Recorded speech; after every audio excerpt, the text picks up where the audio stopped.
Monster is known for their quality audio products, and they've got their bases covered with everything from speakers to headphones and cables.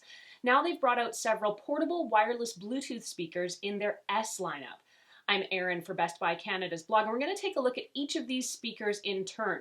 There's the largest one here, which is called the S300, the medium-sized S200, and the ultra-compact S100.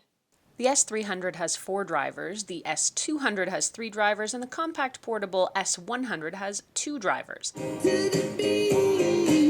These Superstar Series speakers are made for the outdoors, and they're water resistant and splash proof. The S100 and the S200 can also float, says Monster, making them perfect for the beach and the pool. So naturally, I put that to the test. The speakers are each rechargeable via a micro USB cable and have varying battery life, anywhere from about 6 hours to about 15 hours. Now, Monster's website has different battery life info than what's on the packaging, and I didn't have these long enough to verify any of it.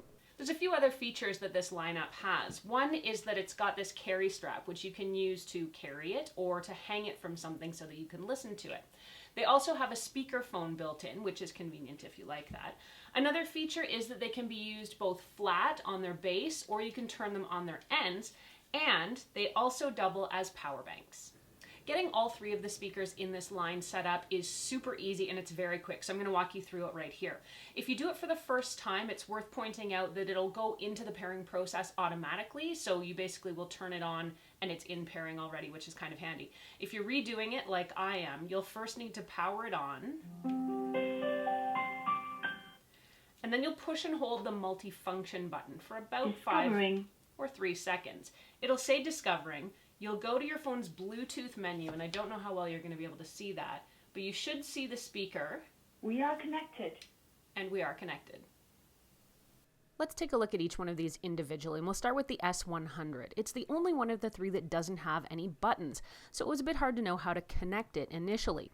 Actually, one of the black rubberized end caps also doubles as a power button, so that's how you turn things on and get started. Right away, I noticed how absolutely powerful this speaker was despite its size. The Monster S100 speaker is really no bigger than my fist, but it packs a serious audio punch, and it's kind of surprising how much sound you'll get out of this tiny little speaker. I didn't notice any major distortion on the high end.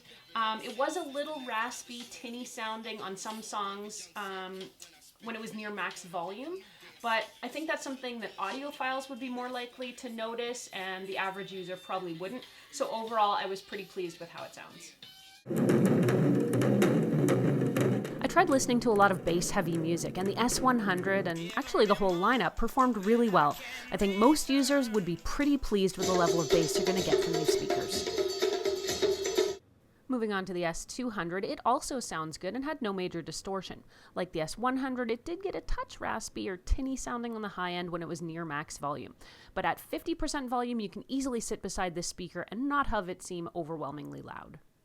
You can turn this speaker up to a deafeningly loud volume if that's what you're into, and it's actually surprising how much sound it cranks out for its size.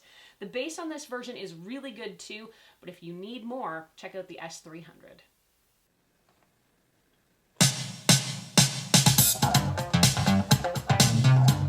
The Superstar S300 is so powerful I couldn't use it at more than 50% volume, I'd say, when I was close to it. The bass was powerful and the sound was good, and even if I backed off and went to another room with it running, in my opinion, it was still pretty loud. That's impressive. The S300 also stayed connected to my iPhone, even across the house, with no breakup noticeable. Since these speakers are made for the outdoors, it's good to test them outdoors. And that's because it's all too easy for a speaker to sound great in an enclosed room, but wireless Bluetooth speakers in particular do have a tendency to bleed away sound when they're in the great outdoors. I can happily report that each of these 3 speakers performed startlingly well outside. Again, the bigger and more powerful the version you choose, the better it's going to sound and the more space-filling it'll be. But I'd say each of the Monster Superstar S100, 200, and 300 was able to fill my backyard with sound at about 70% volume, loud enough to rock the neighbors in my opinion. Overall, these speakers are really easy to set up, and that makes them a great choice for people like kids or seniors. Because of their rugged durability, they're also an excellent choice for people who like camping, hiking, or even RVing. Overall, the sound quality on these speakers is quite amazing, and they've got a lot of sound power. They can really crank out, particularly the small ones. For their size, you're going to get a lot of sound power out of them. They're perfect for a party on the go, and because they sound good outdoors as well, they're naturally going to fit that kind of a lifestyle. They also have another neat feature I found, which is that after about 10 to 15 minutes of inactivity or no music coming into them, they'll shut down all on their own to save battery power, which is kind of handy. If you want to read more about the Monster Superstar series, there is a full written blog online at Blog.BestBuy.ca. Head over there and check it out. Ask me any questions you have either on the blog or here on the YouTube channel. I'm Erin. Thanks so much for watching. You can catch me on Twitter or Instagram until the next time at ErinLYYC.